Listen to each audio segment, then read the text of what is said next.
യേശുവിൽ ഏറ്റവും പ്രിയപ്പെട്ടവരെ, ഇന്ന് ജൂൺ മാസം 1-ാം തീയതിയാണ്. ഒരു നല്ല മാസത്തിൻ്റെ ആദ്യ ദിവസമാണ്. പ്രാർത്ഥനയോടെ ദൈവവചനം നാം കേൾക്കുന്നത്. ഇന്നലെ വരെയുള്ള ദിവസങ്ങളിൽ ഉപവാസത്തോടെ പ്രാർത്ഥിച്ചു. ഇന്ന് സ്കൂൾ തുറക്കുന്നൊരു ദിവസമാണ്. ഒത്തിരി പ്രാർത്ഥനയോടെ ഓരോ ദിവസവും ആരംഭിക്കാൻ കഴിയട്ടെ. എന്നെ ദൈവം അനുഗ്രഹിച്ച ദിവസം ഒരിക്കലും മറക്കാനാകാത്തൊരടയാളമായ ജീവിതത്തിൽ മാറട്ടെ. ഓരോ ദിവസവും കേൾക്കുന്ന വചനങ്ങൾ നിങ്ങളുടെ ജീവിതത്തിന് അതൊരു വലിയ അനുഗ്രഹത്തിന് കാരണമാകട്ടെ. പല കാരണങ്ങളാൽ മനസ്സു വേദനിച്ചിരിക്കുന്നവരുണ്ടാകും. പല കാരണങ്ങളാൽ സങ്കടപ്പെട്ടിരിക്കുന്നവരുണ്ട്. പല കാരണങ്ങളാൽ മനസ്സിടിഞ്ഞു പോയവരുണ്ട്. 1-ാം തീയതി, ഈ ജൂൺ മാസം 1-ാം തീയതി വേദനിച്ചിരിക്കുന്ന നിങ്ങളോട്, പ്രാർത്ഥിക്കുന്ന നിങ്ങളോട്, ദൈവത്തിൽ ആശ്രയിക്കുന്ന നിങ്ങളോട്, വചനം കേൾക്കുന്ന നിങ്ങളോട് ദൈവം സംസാരിക്കാൻ ആഗ്രഹിക്കുന്നു.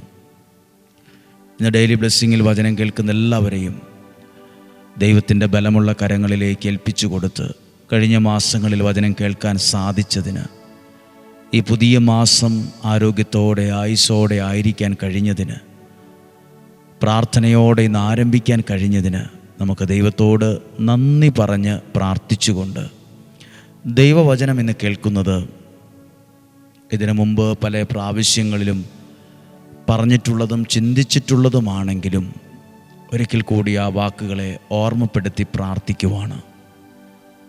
നമ്മുടെ ദുഃഖങ്ങളും വേദനകളും പ്രശ്നങ്ങളും എത്ര വലുതാണെങ്കിലും, ഇന്ന് അതെത്ര വലുതാണെങ്കിലും, നമ്മളുടെ പ്രശ്നങ്ങളും നമ്മളുടെ വേദനകളും നമ്മുടെ ദുരിതങ്ങളും കഷ്ടതകളും ഇന്ന് എത്ര വലുതാണെങ്കിലും അത് മറന്നു പോകത്തക്ക വിധം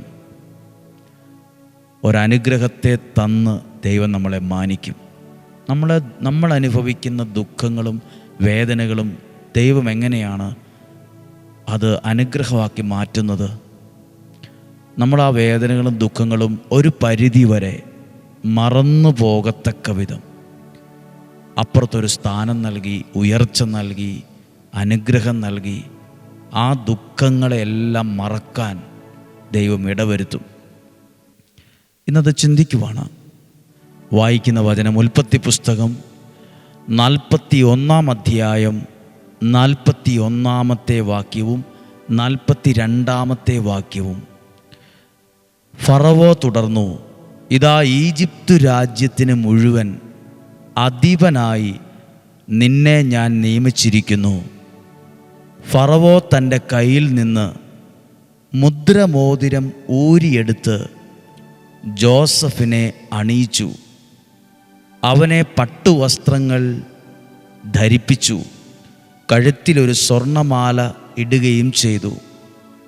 അവൻ തൻ്റെ 2-ാം രഥത്തിൽ ജോസഫിനെ എഴുന്നള്ളിച്ചു.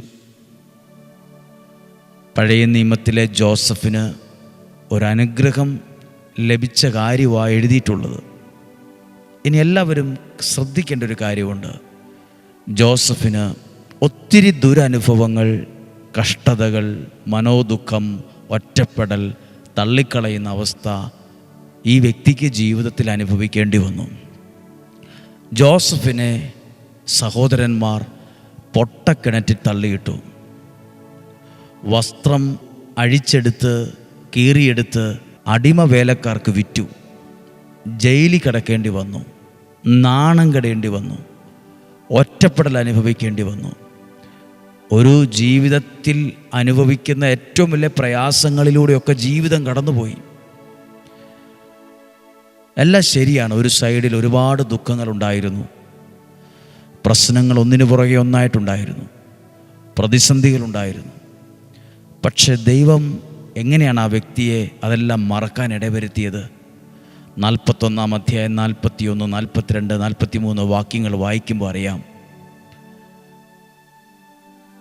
ആ ദുഃഖങ്ങളെല്ലാം പ്രയാസങ്ങളൊക്കെ, പ്രതിസന്ധികളൊക്കെ മറന്നു പോകത്തക്ക വിധം ഒരു വലിയ പദവിയും സ്ഥാനവും കൊടുത്താണ് ആ ദുഃഖങ്ങളെയൊക്കെ മറക്കാൻ ദൈവം ഇടവരുത്തിയത്. നമ്മുടെ ജീവിതത്തിലും അങ്ങനെയാണ്. ഇന്നലകളിൽ നമ്മൾ അനുഭവിച്ച ദുഃഖങ്ങളും വേദനകളും കഷ്ടതകളൊക്കെ ഉണ്ട്. അതൊക്കെ മറന്നു പോകത്തക്ക വിധം നമ്മളെ ദൈവവും അനുഗ്രഹിക്കും. എങ്ങനെയാണ് ഇത് നമുക്ക് മനസ്സിലാവുക? ചോർന്നൊലിക്കുന്ന വീടുള്ള ഒരാൾ, ചോർന്നൊലിക്കുന്ന വീടാണ്. മഴ പെയ്യുമ്പോൾ ആ വീടിൻ്റെ മുകളിൽ അവർ ഷീറ്റ് വലിച്ചു കെട്ടാറുണ്ട്. ഇല്ലെങ്കിൽ അവരുടെ ബെഡ്റൂമിലും ഭക്ഷണ സ്ഥലത്തും അടുക്കളയിലൊക്കെയും വെള്ളം വീഴും. അങ്ങനെ അവർക്കത് വലിയ ബുദ്ധിമുട്ടും ഭാരവുമായിരുന്നു. സാമ്പത്തികമായ ബുദ്ധിമുട്ട്, നല്ല വീടില്ലാത്തതിൻ്റെ ദുഃഖം, വീടിനകത്ത് മഴ വന്നാൽ ചോർന്നൊലിക്കുന്ന അവസ്ഥ, എല്ലാം കൊണ്ടും ഭാരമായിരുന്നു. അവരെല്ലാവരും പ്രാർത്ഥിച്ചത് ചോരാത്തൊരു വീടുണ്ടായിരുന്നെങ്കിൽ, ചോർന്നൊലിക്കാത്തൊരു വീട് നമുക്കുണ്ടായിരുന്നെങ്കിൽ എന്ന് മാത്രമാണ്. എന്തായാലും നീണ്ട നാളത്തെ കാത്തിരിപ്പും പ്രാർത്ഥനയ്ക്ക് ശേഷം ആ കുടുംബത്തിൽ ചില ദൈവീക നന്മകൾ ലഭിക്കാൻ ഇടയാകുന്ന വിധത്തിലുള്ള നല്ല ജോലിയൊക്കെ ലഭിക്കാനിട വന്നു. കുറച്ച് വർഷങ്ങളെടുത്തു. ജോലിയൊക്കെ ലഭിച്ചു. നല്ല വിചാരിച്ചതിലധികം സാലറിയൊക്കെ കിട്ടുന്ന ഒരു സ്ഥാനമായി. ഇപ്പോൾ നല്ലൊരു വീടൊക്കെ വെച്ചു. വലിയൊരു നല്ല വീടാണ്. അപ്പോൾ അവർ ആ വീട് കയറിക്കൂടലിന് ശേഷം അവർ പറഞ്ഞ വാക്കാണിത്: ഞങ്ങൾക്ക് പണ്ട് വീടില്ലായിരുന്നു, ചോർന്നൊലിക്കുന്ന വീട്. ആരെങ്കിലും വീട്ടിലേക്ക് വന്നാൽ ഭയങ്കര ദുഃഖം, വിഷമം, എന്തു ചെയ്യും എന്ന് ചിന്തിക്കും. കൊടുക്കാൻ നല്ലൊരു റൂമോ നല്ലൊരു കട്ടിലോ നല്ലൊരു ഒന്നും തന്നെ നല്ലതായിട്ടില്ല. എല്ലാം ഇങ്ങനെ പൊട്ടിപ്പൊളിഞ്ഞതും വീഴാറായതും ഒക്കെയാണ്.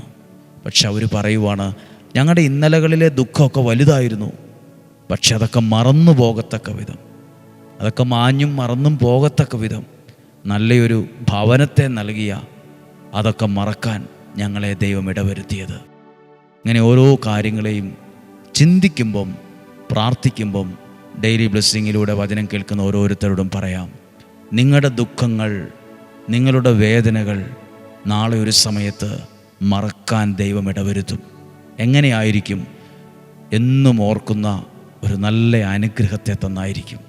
എന്നും ഓർക്കുന്ന നല്ലൊരു സ്ഥാനം, നല്ലൊരു പദവി, നല്ലൊരു ഭവനം, നല്ലൊരു ജീവിതം ഒക്കെ തന്നായിരിക്കും ഇന്നനുഭവിക്കുന്ന പല ദുഃഖങ്ങളെയും നാളുകളിൽ അത് മറക്കാൻ ദൈവം ഇടവരുത്തുന്നത്. എല്ലാ സങ്കടങ്ങളും ദുഃഖങ്ങളും മറന്നുപോകത്തക്ക വിധം ഒരു സന്തോഷം, ഒരു സമാധാനം, ഒരു ദൈവാനുഗ്രഹം നിങ്ങളുടെ ജീവിതത്തിലും ഉണ്ടാകട്ടെ. നമ്മുടെ കർത്താവ് ഈശോ മിശിഹായുടെ കൃപയും പിതാവായ ദൈവത്തിൻ്റെ സ്നേഹവും പരിശുദ്ധാത്മാവിൻ്റെ സഹവാസവും നിങ്ങളോട് കൂടെ ഉണ്ടായിരിക്കട്ടെ. നിങ്ങളുടെ കുടുംബത്തിൽ, യാത്രകളിൽ എല്ലാം ഉണ്ടായിരിക്കട്ടെ. ഈ 1-ാം തീയതി നിങ്ങളെ അനുഗ്രഹിച്ച് പ്രാർത്ഥിക്കുന്നു. മനസ്സുകൊണ്ട് ദൈവനാമത്തിൽ വിശ്വാസത്തോടെ, പ്രാർത്ഥനയോടെ വചനം കേൾക്കുന്ന നിങ്ങളെ അനുഗ്രഹിച്ച് പ്രാർത്ഥിക്കുന്നു. രോഗങ്ങൾ, അപകടങ്ങൾ, ദുർമരണങ്ങൾ, മൂപ്പെത്താത്ത മരണങ്ങൾ, ചതിയിൽ നിന്നും വഞ്ചനയിൽ നിന്നും നിരാശയിൽ നിന്നും ദൈവം നമ്മളെ സൂക്ഷിക്കട്ടെ. ദീർഘായുസ്സും ആരോഗ്യവും ദൈവം തരട്ടെ. സമാധാനവും സ്വസ്ഥതയും ദൈവം തരട്ടെ. ദീർഘായുസ്സും നല്ല ആരോഗ്യവും ദൈവം നൽകട്ടെ. നല്ല ഭവനങ്ങളിൽ താമസിക്കാൻ, നല്ല വീട് പണിയാൻ, നല്ല വാഹനം മേടിക്കാൻ, നല്ല വാഹനത്തിൽ യാത്ര ചെയ്യാൻ, നല്ല ജോലി ലഭിക്കാൻ, നല്ലൊരു ആത്മീയത ഉണ്ടാകാൻ, നല്ലൊരു സ്വഭാവം ലഭിക്കാൻ എല്ലാം നിങ്ങൾക്ക് വേണ്ടി പ്രാർത്ഥിക്കുന്നു. ദൈവം നിങ്ങളെ സമൃദ്ധമായിട്ട് അനുഗ്രഹിക്കട്ടെ. ദീർഘായുസ്സും ആരോഗ്യവും നൽകി അനുഗ്രഹിക്കട്ടെ. എല്ലാ തരത്തിലുള്ള മാനസിക ദുഃഖങ്ങൾ, ഒറ്റപ്പെടൽ എല്ലാം മാറിപ്പോകട്ടെ. ദൈവം നിങ്ങളുടെ കൂടെയുണ്ട്. ദൈവത്തിൻ്റെ ശക്തി നിങ്ങളുടെ കൂടെയുണ്ട്. ഇന്നും ജീവിക്കുന്ന സർവശക്തനായ ദൈവത്തിൻ്റെ നാമത്തിൽ ഇങ്ങനെ പ്രാർത്ഥിക്കുന്നു. നിങ്ങൾ ഇന്നുവരെ അനുഭവിച്ച സകല ദുഃഖങ്ങളും, സകല പ്രയാസങ്ങളും, മനോദുഃഖങ്ങളും മറന്നുപോകത്തക്ക വിധം അത് മറക്കാനിടവരും. അപ്പുറത്തു ദൈവം ഒരു അനുഗ്രഹം തന്നൊരു പദവി തന്നൊരു ജീവിതം തന്ന് ഒരു ജോലി തന്നൊരു വീട് തന്നൊക്കെ അനുഗ്രഹിക്കുമ്പോൾ ഇന്നലെ വരെ അനുഭവിച്ച ദുഃഖങ്ങൾ മറക്കാനിടവരും. ആ വിധത്തിൽ സ്വർഗത്തിലെ ദൈവം നിങ്ങളെ സമർത്ഥമായിട്ട് അനുഗ്രഹിക്കട്ടെ. ഇപ്പോഴും എപ്പോഴും എന്നേക്കും. ആമേൻ. ദൈവം അനുഗ്രഹിക്കട്ടെ. ഇന്ന് 1-ാം തീയതിയാണ്. ഒത്തിരി കുഞ്ഞുങ്ങൾ പുതിയതായി സ്കൂളിലേക്ക് പോകുന്നുണ്ട്. നഴ്സറി, LKG, UKG എന്നിങ്ങനെ ഓരോ പുതിയ തുടക്കം ജീവിതത്തിൽ ആരംഭിക്കുന്ന സമയമാണ്. നിങ്ങൾക്കെല്ലാവർക്കും വേണ്ടി പ്രാർത്ഥിക്കുവാണ്. മാതാപിതാക്കളെ, നിങ്ങളുടെ കുഞ്ഞുങ്ങളെ 5-10 മിനിറ്റ് വചനം കേൾപ്പിക്കുകയും പ്രാർത്ഥിക്കുകയും ഒക്കെ ചെയ്യണം. ആ പ്രാർത്ഥന അവരുടെ ജീവിതത്തിനൊരു വെളിച്ചമായും അനുഗ്രഹമായും ഒക്കെ മാറും. ദൈവാനുഗ്രഹമായിട്ട് മാറും. ദൈവകൃപയ്ക്കത് കാരണമാവും. ഇപ്പോൾ നമ്മൾ പ്രാർത്ഥിക്കുന്ന ഈ പ്രാർത്ഥന ജീവിതത്തിലൊരു ഭാഗ്യമായിട്ട് മാറും. ദൈവം നൽകുന്ന ഒരു അനുഗ്രഹമായത് മാറും. ഈ 1-ാം തീയതി നമുക്ക് പ്രാർത്ഥിക്കുമ്പോൾ ഈ വരുന്ന വ്യാഴം, വെള്ളി ദിവസങ്ങൾ നമുക്ക് പ്രത്യേകം പ്രാർത്ഥിക്കാം. ഈ വെള്ളിയാഴ്ച ആദ്യ വെള്ളിയാഴ്ചയാണ്. പ്രത്യേകം ഓർത്ത് പ്രാർത്ഥിക്കുന്ന ദിവ്യകാരുണ്യ പ്രദക്ഷിണമുള്ളൊരു ദിവസമാണ്. നമുക്ക് പ്രത്യേകം പ്രാർത്ഥിക്കാം. ആഗ്രഹിക്കുന്നവർക്ക്, വരാൻ ആഗ്രഹിക്കുന്നവർക്ക്, താമസിച്ചുള്ള ധ്യാനം നിങ്ങൾ പ്രതീക്ഷിക്കുന്നെങ്കിൽ ബുക്ക് ചെയ്യുക. ബുക്ക് ചെയ്ത് വ്യാഴാഴ്ചത്തേക്ക് വരിക. അല്ലാത്ത പക്ഷം വെള്ളിയാഴ്ചത്തെ പ്രാർത്ഥനയിൽ പങ്കെടുക്കാൻ ആഗ്രഹിക്കുക. ഒരുപാട് അനുഗ്രഹങ്ങളുടെ വാതിലിനെയാണ് ദൈവം ഈ നാളുകളിൽ വചനത്തിലൂടെ തുറക്കുന്നത്. നമുക്ക് പ്രത്യേകം പ്രാർത്ഥിക്കാം. സന്തോഷമായിട്ടിരിക്കാം. നല്ലൊരു മാസം, നല്ലൊരു ദിവസം നിങ്ങൾക്ക് ആശംസിക്കുന്നു. ഈ മാസം ജന്മദിനം ആഘോഷിക്കുന്നവരുണ്ട്, വിവാഹ വാർഷികം ആഘോഷിക്കുന്നവർ, ജീവിതത്തിൽ ഒത്തിരി നല്ല തീരുമാനങ്ങൾ എടുക്കുന്നവരൊക്കെയുണ്ട്. എല്ലാവരെയും ഓർത്ത് നിങ്ങൾക്ക് വേണ്ടി പ്രാർത്ഥിക്കുന്നു. നല്ലൊരു ദിവസം ആശംസിക്കുന്നു. സാധ്യം എല്ലാവർക്കും അയച്ചു കൊടുക്കുക.